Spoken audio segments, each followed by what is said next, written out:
Olá pessoal, tudo bem com vocês? Vamos continuar o nosso curso de espanhol. Hoje nós vamos estudar sobre el pretérito de subjuntivo. Pois bem pessoal, esse vai ser o nosso assunto de hoje, tá? E no primeiro momento a gente vai fazer uma análise etimológica sobre pretérito de subjuntivo para que a gente possa entender melhor este assunto, certo? De que vai se tratar. Então, pessoal, pretérito de subjuntivo. Pretérito, né, nós sabemos o que quer dizer passado, né? Isso, pretérito. E subjuntivo se trata de um modo verbal. Como já falei até para vocês, né, que os verbos possuem três modos verbais, né? Isso, quais são eles? O modo indicativo, subjuntivo, né, isso, e o modo imperativo. O modo subjuntivo vai ser o que a gente vai, né, estudar hoje. Primeiro, pessoal, subjuntivo é sinônimo de ligado, de subordinado. Subjuntivo é sinônimo de dependência.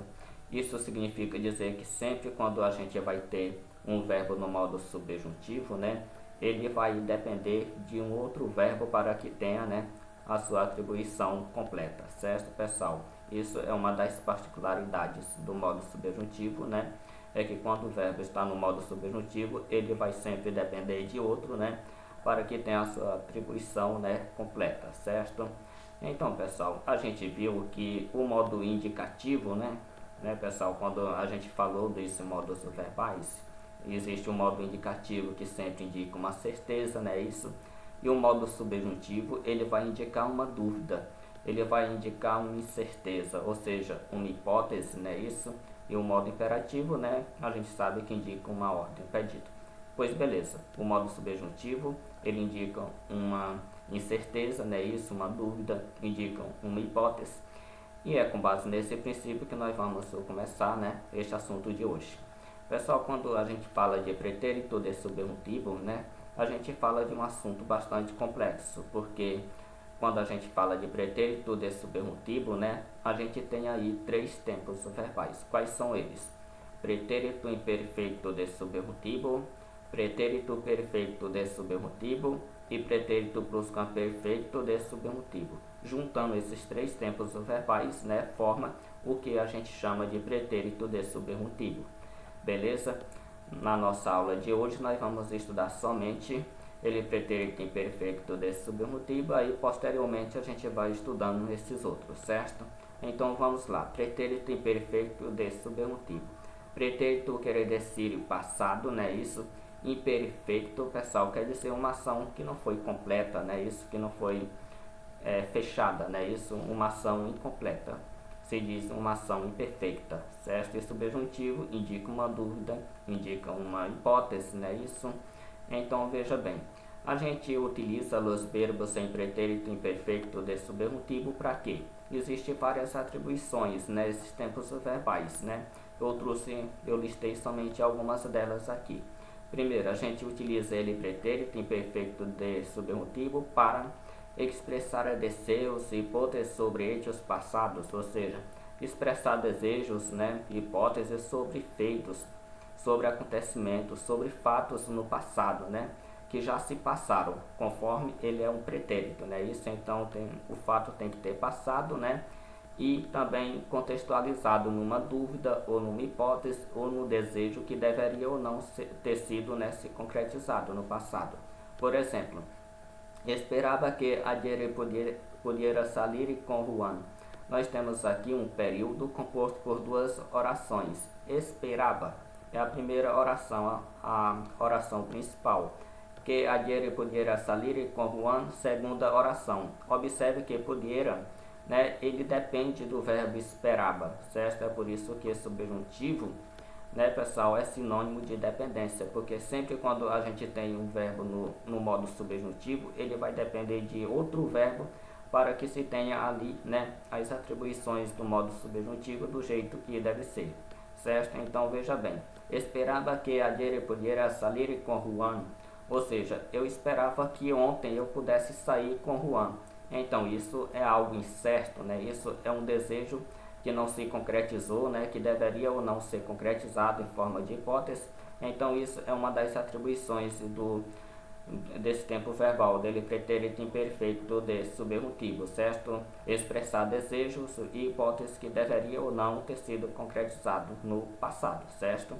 Então, expressar dúvidas sobre hechos passados, ou seja, ele pretérito imperfeito de subjuntivo serve também para expressar dúvidas, né, sobre fatos que já se passaram. Por exemplo, pode ser que Manuel supiera de todo, ou seja, pode ser que Manuel soubesse de tudo. Isso é uma dúvida, né, pessoal, acerca do que Manuel sabia, né? Isso acerca do que Manuel sabia, que ele poderia ou não, né, saber de tudo. É isso que se pensaram sobre Manuel, certo? Isso é uma dúvida sobre algum hecho, né, algum fato no passado, beleza? Então, serve também para expressar pouca probabilidade em frases condicionadas. Então, vamos lá. Se fuera rico, me compraria esta casa agora mesmo. Então, aqui nós estamos diante de uma frase condicional, em que a gente tem uma condição aqui para um determinado evento, que é comprar uma casa agora mesmo. Observe que para mim comprar esta casa agora mesmo, só existe uma única condição. Qual é? É se eu fosse rico. Então, pessoal, está aqui o verbo ir, né? Isso, fuera. Se fuera rico, né, me compraria esta casa agora mesmo. Esse verbo está expressando uma pouca probabilidade de isso acontecer, da compra da casa acontecer, não é isso? Então, isso é uma das atribuições, né, desse tempo verbal, pretérito imperfeito de subjuntivo. Além disso, ele vai servir também para valorar hechos e situações passadas também. Por exemplo, era necessário que estudaras mais para aprovar-te em los exames. Ou seja, você deveria, né, ter estudado mais para quê? Para ser aprovado nos exames, não é isso? Nós estamos vendo aqui ele verbo estudar, conjugado, né, em ele pretérito imperfeito de subjuntivo. Observe que ele está sendo conjugado com a segunda persona dele singular tu, porque era você, era tu que deveria ter estudado mais para ter sido, né, aprovado nos exames, certo? Então vamos lá, agora a gente vai conhecer a formação dele pretérito imperfeito de subjuntivo. Veja bem, para conjugar esse tempo verbal é necessário eliminar as terminações de infinitivo, que são a R, ER e IR, e depois que elimina, né, essas terminações, aí você vai e acrescenta, né, as terminações características desse tempo verbal dele, pretérito imperfeito de subjuntivo. A gente vai ver isso mais na frente. Observe que para cada persona há duas conjugações possíveis que se pode utilizar indistintamente. Significa dizer que para cada pronome, para cada pessoa do discurso, né, existe duas formas possíveis, né? Existem duas formas verbais em se tratando desse tempo, pretérito imperfeito de subjuntivo, conforme vocês estão vendo aqui. Aqui nós temos a conjugação dele verbo cantar, beber e beber. Vamos conhecer a conjugação, né, desse tempo verbal, né, isso levando em consideração o verbo de primeira conjugação, segunda conjugação e terceira conjugação. Vamos conhecer para ver como é que fica. Primeiro, seguindo esse regramento aqui, eliminam as terminações de infinitivo, que são a R, ER e IR, depois acrescenta as terminações características desse tempo verbal. Vai ficar assim, temos aqui ele verbo cantar. Observe que tirando, que eu tirei a terminação AR e simplesmente acrescentei as desinências verbais características desse tempo verbal, que é ara, assi, aras, assis, não é isso? Ara, assi, aramos, assemos, aras, assis, arem e assi. Certo? Fica como cantaram, cantasse, né? Cantaras, cantasses, cantara, cantasse, cantáramos, cantássemos, cantares, cantasses, cantaram, cantasse. Certo, pessoal? Para os verbos de segunda e terceira conjugação, as desinências são outras, certo? É somente uma desinência, né? Isso para os verbos de segunda e terceira conjugação. Fica como o verbo beber. Bebiera, bebiesse, bebieras, bebiesses, bebiera, bebiesse, bebiéramos, bebiéssemos, bebierais, bebiesses, bebieram, bebiessem. Observe que eu fiz o mesmo procedimento que está sendo descrito aqui.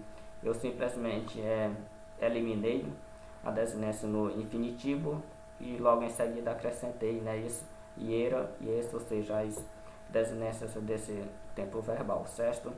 E com o verbo de terceira conjugação beber, a mesma coisa. Elimino a terminação IR, né, isso? e depois acrescenta a desinência característica desse tempo verbal. Observe que as desinências para os verbos de segunda e terceira conjugação é somente uma só, o que distingue das desinências dos verbos de primeira conjugação, que são outras, certo? É isso, pessoal. Valeu!